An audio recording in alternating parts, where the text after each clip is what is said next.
जय मां भवानी, सीताराम आप सभी को। तो कैसे हैं आप सभी? आशा करते हैं आप सभी अच्छे होंगे, स्वस्थ होंगे और मस्त होंगे। माँ भगवती, माँ जगदम्बा, महाकाली की कृपा आप सभी के ऊपर बरस रही होगी और निरंतर बरस रही होगी। तो दोस्तों, स्वागत है आपका हमारे यूट्यूब चैनल महादेवी में।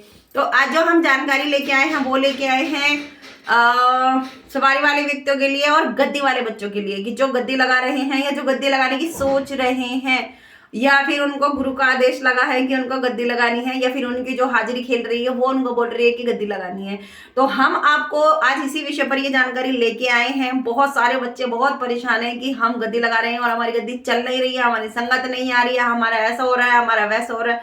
तो सबसे पहले गद्दी की वास्तविकता को जानो कि गद्दी क्या है और आपको क्यों लगानी है ये, ठीक है। तो आज ये जानकारी हम इसी विषय पर लेके आए हैं। तो यदि आप हमारी ये वीडियो इंस्टाग्राम या फिर फेसबुक पर देख रहे हैं तो लाइक करना बिल्कुल ना भूलें और आप हमें फॉलो जरूर कर लें। यदि आप हमारी ये वीडियो यूट्यूब पर देख रहे हैं और पहली बार हमारे चैनल पर आए हैं तो हमारे चैनल को सब्सक्राइब करना बिल्कुल ना भूलें। वीडियो यदि पसंद आता है तो लाइक जरूर करें, कमेंट बॉक्स में जय मां भवानी सीताराम जरूर लिखें और दोस्तों के साथ में शेयर भी जरूर करें। तो चलिए चलते हैं आज की वीडियो की तरफ।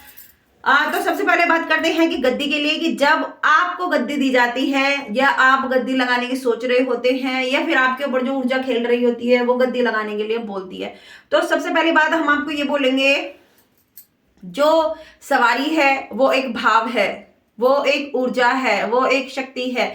जब आप बाहरी शक्ति का सहारा लेते हैं कोई चीज जानने के लिए, कोई चीज पता करने के लिए, सामने वाले के बारे में पता करने के लिए या फिर अपने बारे में पता करने के लिए, ऐसा नहीं है कि हाजिरी वालों को पता नहीं होता। हाजिरी वालों को सब कुछ पता होता है।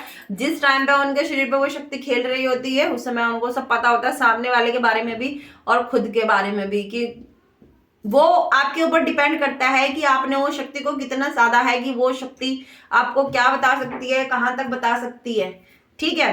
तो ये साधक के ऊपर डिपेंड करता है कि उसने शक्ति को कितना साध रखा है जिनके ऊपर सवारी खेलती है। दूसरी बात यह है कि आपका कहना है कि हमारी गद्दी नहीं चल रही है। मैं शुरू से ये इस टॉपिक को क्लियर कर देती हूँ। जब आपके ऊपर सवारी आती है तो आपका मन भटकने लगता है। सबसे पहले आप सोशल मीडिया पर ही सवारी वाली वीडियो देखते हैं, सवारी वाली वीडियो खोजते रहते हैं और आपका जो मन है, आपकी जो बुद्धि है, सिर्फ एक ही वीडियो को ढूंढती है, या तो जिसमें सर घूम रहे हों, जिसमें हाजिरियां खेल रही हों, या फिर किसी ऐसी वीडियो को ढूंढते हैं या फिर जिसमें सवारी के विषय में बातें की जा रही हों, ठीक है। ऐसे व्यक्तियों को सिद्धि से, साधना से, मंत्र जाप से, स्तोत्र का पाठ करने से, तपस्या से कोई लेना देना नहीं होता है। जो सवारी वाले व्यक्ति है सिर्फ दो ही चीजें खोजते हैं, या तो सवारी के विषय में कोई बातें हो जाए, कुछ जानकारी मिल जाए, या फिर वो सर घुमाने वाली वीडियो मिल जाए तो उनको देखकर उनको तसल्ली मिलती है, कहीं ना कहीं उनकी ऊर्जा भी उससे तृप्ति पाती है। तो ऐसा होता है। तो जब आपके ऊपर वो शक्ति आ रही है, वो सवारी आ रही है, फिर आप जब वीडियोस देखते हैं, आप देखते हैं कि सवारी वाले व्यक्तियों के लिए गुरु बनाना आवश्यक है, तो आप भी ऐसा देख लेते हैं। आप सबकी वीडियो में ऐसा ही देखते हैं कि सवारी वाले व्यक्तियों को गुरु बनाना बहुत बहुत ज्यादा जरूरी है। जब आप ये वीडियो देखते हैं तो आप कहीं ना कहीं अंदर से डर जाते हैं कि मुझसे कोई गलती ना हो जाए जिससे कि वो गलती का हर्जाना मेरा परिवार भरे, मेरा पति भरे या फिर मैं भरूं। ये ज्यादा जो सिम्टम्स होते हैं ज्यादातर महिलाओं के साथ में होते हैं, वो जल्दी घबरा जाती हैं कि उनकी करने की सजा उनके परिवार को ना मिले, या फिर जो शक्ति आ गई है, जैसे आ गई है, कैसे किसी भी तरीके से आ गई है, तो वो मेरे परिवार को नुकसान ना पहुंचाए। सबसे पहली बात आपको ये समझनी होगी कि यदि आप वास्तविक रूप से अपने इष्ट की आराधना साधना करते हैं तो वो शक्ति आपका कुछ नहीं बिगाड़ेगी, क्योंकि वो आपके इष्ट की मर्जी से ही आई है, आपके इष्ट की कृपा से ही वो शक्ति आई है, आपके कल्याण के लिए ही आई है, आपके परिवार के कल्याण के लिए ही आई है। तो ऐसा सोचना आपके लिए बिल्कुल भी उचित नहीं है। दूसरी बात यह है कि चलो ठीक है, आपने इस चीज को सुना और आप गुरुओं तक पहुंच गए। जब आप गुरुओं तक पहुंचते हैं तो आप देखते हैं सोशल मीडिया पर सबसे अच्छा गुरु कौन है, कौन अच्छा ज्ञान दे रहा है। तो आप वहां जाकर फिर एड्रेस ढूंढकर आप गुरुओं के पास में जाते हैं, या फिर आपके आसपास में कोई भी चौकी गद्दी वाले हैं, क्योंकि जिनके ऊपर हाजिरी आती है वो हाजिरी वालों को ही ढूंढते हैं ताकि वहां से कोई ज्ञान मिल सके, शक्ति को चलाना जान सके कि शक्ति को किस तरीके से चलाया जाता है। फिर आप चौकी गद्दी वाले या फिर किसी भक्तों के पास में जाते हैं और वहां आपसे कह दिया जाता है कि आप गुरु बनाओ, ठीक है। आप उस व्यक्ति के बारे में नहीं जानते हैं, आप शक्तियों के बारे में कुछ नहीं जानते हैं, यहां तक कि आपको यह भी नहीं बताया कि सामने जो इंसान बैठा है वो कैसा है, ठीक है। साधक बाद में है, लेकिन सबसे पहले आपको यही देखना होता है कि वो इंसान कैसा है। साधक कैसा भी हो, लेकिन इंसान अच्छा होना चाहिए। यदि इंसान अच्छा है तो वास्तविक रूप से उसकी साधनाएं भी अच्छी होंगी और उसकी शक्तियां भी पवित्र होंगी।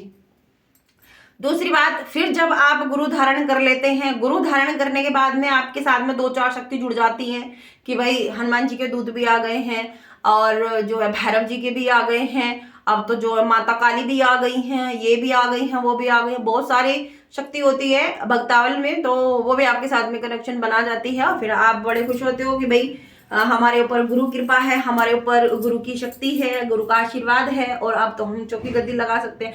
जब आप रेगुलर दरबारों में जाते हैं या फिर रेगुलर इन वीडियोस को देखते हैं, ज्यादातर जब आप ये गद्दी वालों की वीडियो देखते हैं कि गद्दी वाले ऐसे सज धज के बैठे हैं, ऐसे चमक दमक करके बैठे हैं, तो कहीं ना कहीं आपको मन में ऐसा होता है कि मैं भी ऐसे ही जो है दरबार लगाऊं, ऐसे ही माँ का आह्वान करके लोगों का संकट काटूं, लोगों की परेशानी दूर करूं, है ना। और उससे क्या होगा, उससे आपका नाम होगा, लोग आपको जानेंगे कि हाँ भाई माँ की भगतनी है या माँ का भक्त है।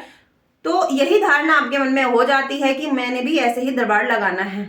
आपको उस दरबार की वास्तविकता नहीं पता, आपको उन शक्तियों की वास्तविकता नहीं पता, आपको नहीं पता कि दरबार कैसे लगाना है, कैसे चलाना है, शक्ति को कैसे संभालना है, कौन से समय पर कौन सी शक्ति का इस्तेमाल करना है, या फिर अपने लिए कवच कैसे बनाना है, अपने लिए प्रोटेक्शन कैसे बनानी है। भाई इतने सारे गद्दी लगेगी, जाहिर सी बात है बहुत सारे लोग आएंगे, कोई किसी भी तरीके का आ सकता है, किसी भी ऊर्जा को लेके आ सकता है, किसी के पास में कितनी भी बड़ी ऊर्जा हो सकती है।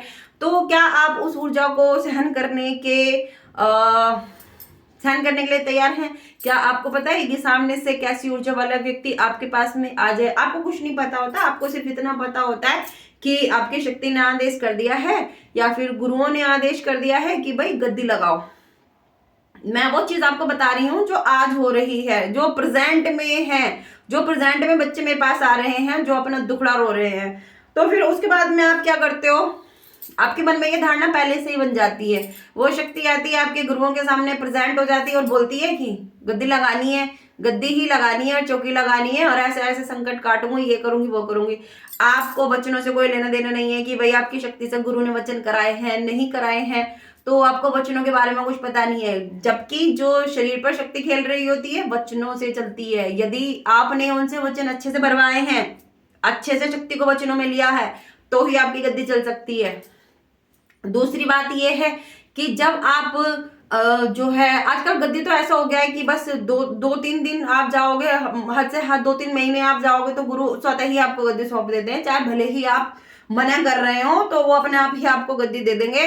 क्यों दे देंगे, इसके पीछे का कारण क्या है कि जब आप वो गद्दी लेंगे आपके पास में संगत आएगी, आप लोगों का संकट काटेंगे, तो उससे क्या आएगा, संगत आपको चढ़ावा चढ़ाएगी, पैसा आएगा, जिसमें कि कहा जाता है कि निःशुल्क दरबार है। खंडन करती हूँ मैं ऐसे निःशुल्क दरबारों का, विरोध करती हूँ ऐसे निःशुल्क दरबारों का कि भाई पहले निःशुल्क निःशुल्क बोलकर आप सब जो है लोगों को ठगते हो, फिर उनको बुलाते हो, फिर वो जो कढ़ाई के नाम पर बहुत सारा जो है फिर उनको बताते हो कि कढ़ाई में ये चढ़ेगा, ठीक है।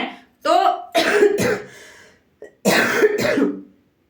फिर आपसे जो है वो गद्दी आपको दे दी जाती है, आप भी खुशी खुशी उस गद्दी को लगाते हैं और वो गद्दी कहाँ लगाते हैं, घर में।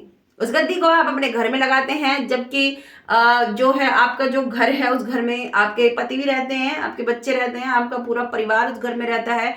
और कुछ बच्चे तो ऐसे हैं जो रेंट पे रह रहे हैं और रेंट पे ही गद्दी लगा लेते हैं, ठीक है, जैसा जिसका हिसाब किताब है सब लगा रहे हैं। मैं यहाँ उनकी बातें कर रही हूँ जो बच्चे भटक रहे हैं। आपको गद्दी दे दी जाती है, आप खुशी खुशी उस गद्दी को अपने गुरु की आज्ञा अनुसार उसको चलाने लग जाते हैं। 2 महीने, 3 महीने, 6 महीने, 8 महीने, 10 महीने गद्दी चलती है, संगत अच्छे से आती है, क्योंकि आप खुद उसका प्रचार कर रहे होते हैं। तो एक बार तो सबका बनता ही है कि वहां जाकर देखा जाए कि वहां जो गद्दी पे बैठा है कि वो इंसान कैसा है, ठीक है। तो वहां कुछ लोग आजमाने ही आते हैं कि भाई काम बन रहा है नहीं बन रहा है, या सामने वाला व्यक्ति कैसा है जिसके ऊपर शक्ति खेल रही है, ऊर्जा खेल रही है। तो जाहिर सी बात है जिसके ऊपर शक्ति आ रही है तो उसके चेहरे पे बहुत तेज होना चाहिए, उसकी बातों में बहुत आकर्षण होना चाहिए, उसके शब्दों में बहुत भार होना चाहिए जो व्यक्ति गद्दी पे बैठा है। और दूसरी बात यह है कि उसको ज्ञान होना चाहिए कि वो सामने वाले को समझा सके। जब कोई व्यक्ति वहां आया है, यदि वो उससे कुछ पूछ रहा है तो वो उसको बता सके। लेकिन यहाँ आप कुछ नहीं बता पाते हैं, आपको सिर्फ इतना ही पता है कि सर पे शक्ति आएगी और आप वो शक्ति आएगी और आप उसको बता पाएंगे। फिर कभी कभी ऐसा होता है कि वो शक्ति आती ही नहीं है, जब वो शक्ति की आवश्यकता पड़ती है वो शक्ति गायब हो जाती है, वो शक्ति आती नहीं है। फिर आप उसमें परेशान हो जाते हो। आपको शक्ति को भोग भी लगाना होता है, जिस भोग पे भी आपने शक्ति चलाई है वो भोग लगाना होता है। संकट काटने के बाद में हवन करने होते हैं। तो वो जो हवन है वो हवन आप कैसे करोगे बिना पैसे के, जब संगत ही नहीं आएगी। पहले तो आपने खुशी खुशी में ये गद्दियां लगा ली हैं कि हमारे गुरु ने आदेश कर दिया है, हम अपने गुरु के लिए गद्दी लगा रहे हैं, ये कर रहे हैं। लेकिन वास्तविक सच्चाई क्या है, अब यहां से आप इस वीडियो को ध्यान से सुने कि वास्तविक सच्चाई क्या है। सबसे पहली बात तो यह है कि जो सवारी वाले बच्चे हैं, गुरु को सोच समझ के ही बनाए कि आप कहाँ गुरु बना रहे हैं, और ऐसा गुरु बनाएं कि जो आपका फोन उठा सके, आपसे फोन पे बात कर सके, आपके मैसेज का रिप्लाई कर सके। ठीक है, कोई भी गुरु इतना व्यस्त नहीं है कि जो अपने बच्चे की पढ़ा में या फिर सही टाइम पर प्रेजेंट ना हो, ऐसी किसी को कोई व्यस्तता नहीं होती है, इतना बिजी कोई भी नहीं है। पहली बात तो ये ध्यान से सुने। और गुरु और शिष्य का जो संबंध है वो शिव और शक्ति का संबंध है। जो गुरु पद पे है वो साक्षात शिव है, और जो शिष्य है वो साक्षात शक्ति है, कि उसको किस तरीके से चलाना है, कैसे चलाना है, किस प्रकार से उसकी शक्तियों को आगे बढ़ाना है, या उसको कैसे ऊपर उठाना है। तो वो साक्षात शक्ति है जो शिष्य आया है, और जो गुरु पद पे बैठा है वो व्यक्ति साक्षात शिव है। तो जो गुरु और शिष्य का मिलन है, शिव और शक्ति का मिलन है, इस बात को आप विशेषतः ध्यान रखें। तो यदि शक्ति के लिए शिव के पास में समय नहीं है तो शक्ति के बिना शिव भी अधूरे हैं, इस बात का ध्यान रखें। तो इतनी व्यस्तता किसी को नहीं होती, कोई इतना बिजी नहीं है संसार में कि जो अपने ही बच्चे के लिए, अपनी ही शक्ति के लिए समय नहीं है। गुरु वो है जो आपके अंदर एक बीज डालता है, अपना एक बीज आपको प्रदान करता है और उसका पेड़ बनने का इंतजार करता है। रेगुलर उसकी नजर उस बीज पे रहेगी, उसको पानी देता है, उसका पालन पोषण करता है कि कब ये पेड़ बनेगा, कब ये बड़ा पौधा बनेगा, कब इस पे फल उगेंगे, कब इसके ऊपर फूल उगेंगे। तो जो गुरु है आपके अंदर अपना एक बीज डालता है, एक अंश डालता है। तो जिसने जहां बीज बोया है वो उससे कैसे दूर रह सकता है? दूर हो ही नहीं सकता। ठीक है, और दूर हो रहा है तो फिर आप इस बात का आइडिया लगा सकते हैं कि कैसे व्यक्ति दूर हो सकता है।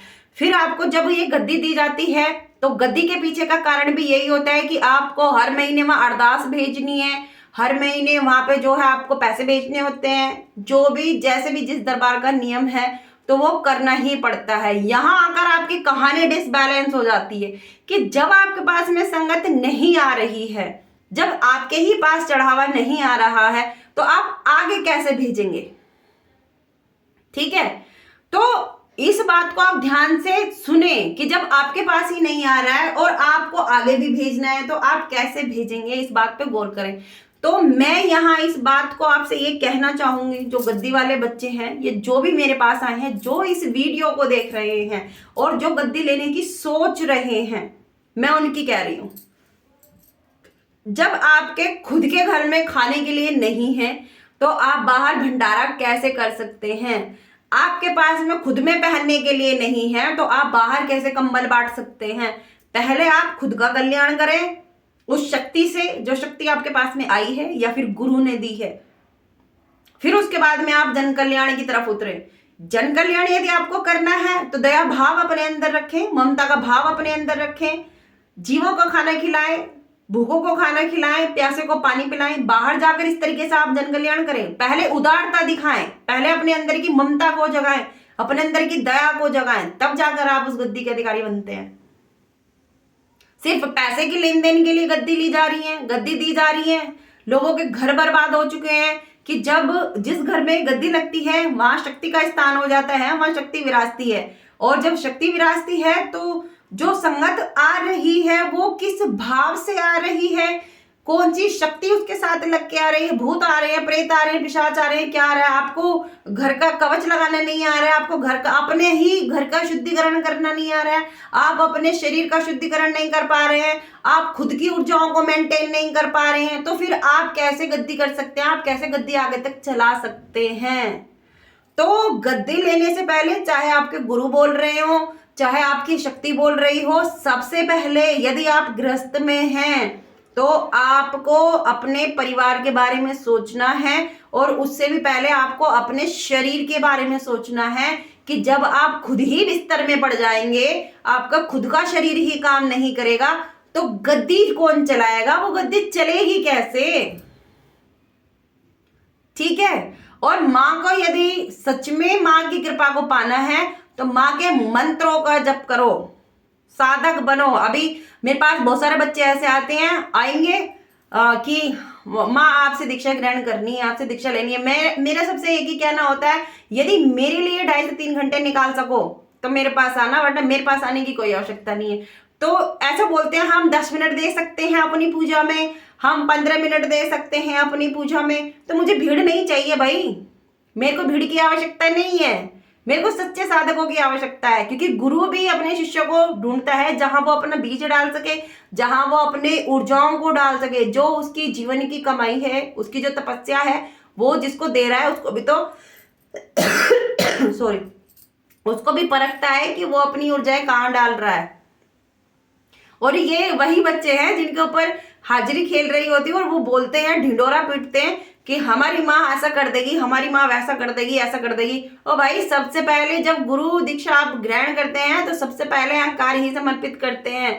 तो गुरु दीक्षा इसलिए जरूरी है, जब आपके पास में शक्ति आती है तो अहंकार आता ही आता है, और उस अहंकार को चूर करने के लिए ही गुरु होते हैं, जो सही मार्गदर्शन करते हैं, सही ज्ञान देते हैं, सही नॉलेज देते हैं अपने आप को आगे बढ़ाने की। क्या आप अपने आप को आगे बढ़ाओ, अपनी शक्ति से कार्य लो, और आप अपनी शक्ति से परिवार में किस तरीके से कार्य ले सकते हो, जन कल्याण किस तरीके से कर सकते हो। तो ये जो कार्य है ये गुरु का होता है, और गुरु ही आपसे कट रहे हैं, गुरु ही आपका जवाब नहीं दे रहे हैं, गुरु ही आपसे बात नहीं कर रहे हैं। या तो आपके अंदर कमी है या फिर आपके गुरुओं में।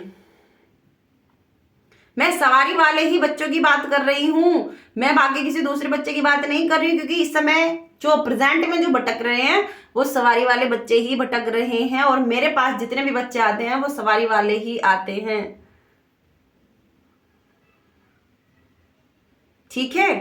तो ये जो हमने ये वीडियो बनाई है ये हमने उन्हीं गद्दी वाले बच्चों के लिए बनाई है। और यदि आप ऐसी जगह भटक गए हैं कि अब आपको आगे से रास्ता नहीं दिखाई दे रहा है और आप गद्दी भी चलाना चाहते हैं और आपको जो है अपना परिवार भी बचाना है, शरीर भी बचाना है, तो आपको मैं यही सलाह दूंगी, साधनाओं में उतर जाओ, साधना करो, जितना हो सके मंत्र जाप करो, संगत के गद्दी के चक्कर में मत पड़ो, मंत्र जाप करो, साधना करो, माँ को मनाओ, माँ का पल्लू पकड़ो, भैरव जी को पकड़ो, भैरव जी की साधना करो, तभी आपकी गद्दी चल सकती है, तभी आपका शरीर बच सकता है, तभी आपका परिवार जो है सुख समृद्धि से परिपूर्ण हो सकता है। और इसमें भी यदि आपको लगता है कि आप इन सब चीजों को छोड़कर नए सिरे से जिंदगी शुरू करना चाहते हैं, इन सब लफड़ों में पड़ना ही नहीं चाहते, तो हम आपसे ये कहना चाहेंगे, एक इंसानियत के नाते, एक स्त्री होने के नाते, एज अ गुरु होने के नाते हम आपको सिर्फ यही सलाह देंगे कि जो आपके पास में शक्ति आई है, आप सबसे पहले उससे अपना कल्याण करें, गद्दी के चक्करों में ना पड़े। गद्दी कोई बहुत लंबी चौड़ी ऐसी गद्दी नहीं है कि आपको प्रधानमंत्री की गद्दी दी जा रही है कि आप पीएम बन के बैठ गए हो, या आपको राष्ट्रपति की गद्दी दी जा रही है कि आप राष्ट्रपति बन गए हो, देश पे शासन करोगे। तो ये कोई गद्दी कोई बहुत बड़ा पद नहीं है कि आपको बहुत बड़ा पद मिल गया है। जैसे ही गद्दी मिलती है लोगों में इतना अहंकार बढ़ जाता है, ऐसा समझते हैं कि जैसे तुम पीएम बना दिए गए हो, तुम राष्ट्रपति बना दिए गए हो, तुम देश के मुख्यमंत्री बना दिए गए हो कि भाई अब तुमसे ऊपर कोई नहीं। तो इतनी लंबी चौड़ी इतनी बड़ी चीज नहीं है जिसको आप लेके बैठे हो, और अभी भी समय है, संभल जाओ यदि संभल सकते हो तो हम आपको यही सलाह देना चाहेंगे। बहुत सारे बच्चे ऐसे हैं जो इस वीडियो का इंतजार कर रहे हैं, क्योंकि हमने उनको बोला था कि हम इस जानकारी को व्हाट्सएप पे नहीं दे सकते, वीडियो के माध्यम से ही हम आपको इसमें बता सकते हैं। यदि आपको हमारी किसी भी बात में यहाँ सच्चाई नजर आती है, ये झूठ नजर आता है, तो आप जो गद्दी वाले हैं या उनके जो शिष्य हैं, सोशल मीडिया पे सब हैं आज के समय में, तो आप उनकी वीडियो को देख सकते हैं। आसन तक, माला तक, गद्दी वालों की बात कर रही हूं, उस गद्दी का आसन, वो माला, जो भी वो चुनरी वगैरह जो भी सामान होता है, विसर्जन करते दिखते हैं। देखो, जागो। इतना सब देखने के बाद भी यदि बुद्धि नहीं आ रही है, आंखें नहीं खुल रही है, ज्ञान नहीं अंदर से फूट रहा है, तो फिर कहां भगवती प्रसन्न है, फिर कहां मां की ऊर्जा है, फिर कहां है वो सकारात्मक ऊर्जा जिसने अभी तक आपकी आंखें नहीं खोली है। ठीक है, तो यदि आप हमारी बात माने तो हम आपसे यही कहेंगे कि सब कुछ छोड़ छाड़ करके अपनी नए सिरे से जिंदगी शुरू की जाए, नए सिरे से अपने आप को तपाया जाए, साधा जाए, साधना में उतरा जाए, मां को प्रसन्न किया जाए, मां के पल्लू को पकड़ा जाए। तो यही जानकारी हम आपको देने वाले थे। ये हमने आपको अपना समझकर बताई है कि इतने बच्चे परेशान हैं, इतने बच्चे दुखी हैं जो हमारे पास आते हैं, रोते हैं, बात करते हैं, मैसेज छोड़ते हैं कि हमारे साथ ऐसा हो गया, हमारे साथ वैसा हो गया। तो हाजिरी वाले बच्चे ही भटक रहे हैं। यदि आपको इतनी सी भी हमारी बात समझ में आ रही है तो अभी भी समय है। चमक चांदनी से दूर हो जाओ। हर चमकती चीज सोना नहीं होती है। ठीक है, तो हम सिर्फ सांकेतिक भाषा में आपको बता सकते हैं। अगर आप समझ सकते हैं तो सबसे बड़ी बात, आपके पास में शक्ति है। आप उस शक्ति से पता कर सकते हैं, आप उस शक्ति से पूछ सकते हैं कि आपको आगे क्या करना है। हमारी सलाह यही रहेगी कि आप अपने आप को साधनाओं में उतारें, साधनाएं करें, अपने आप को साधें, पहले अपने शरीर को तो साधें, तब आप उस गद्दी को चलाएं। तो आशा करते हैं आपको हमारी ये वीडियो पसंद आई होगी। पसंद आई है तो वीडियो को लाइक जरूर करें, दोस्तों के साथ में शेयर भी कर दें और कमेंट बॉक्स में जय मां भवानी सीताराम जरूर लिखें। और जो बातें हमने अपनी इस वीडियो में बताई हैं, यदि इनमें कोई भी बात सत्य है तो आप उसको, या किसी के ऊपर भी ये बातें बीती हैं तो आप हमारे कमेंट बॉक्स में जरूर लिख कर बताएं, ताकि और बच्चों को भी इस बात की जानकारी मिल सके कि हम जो बता रहे हैं वास्तविकता आखिर क्या है। यदि आप अपना अनुभव यहां हमारे इस वीडियो के कमेंट बॉक्स में शेयर करते हैं तो आप न जाने कितने बच्चों की मदद करते हैं। ठीक है, तो मिलते हैं आपसे अगली वीडियो में अगली जानकारी के साथ। तब तक के लिए जय मां भवानी सीताराम।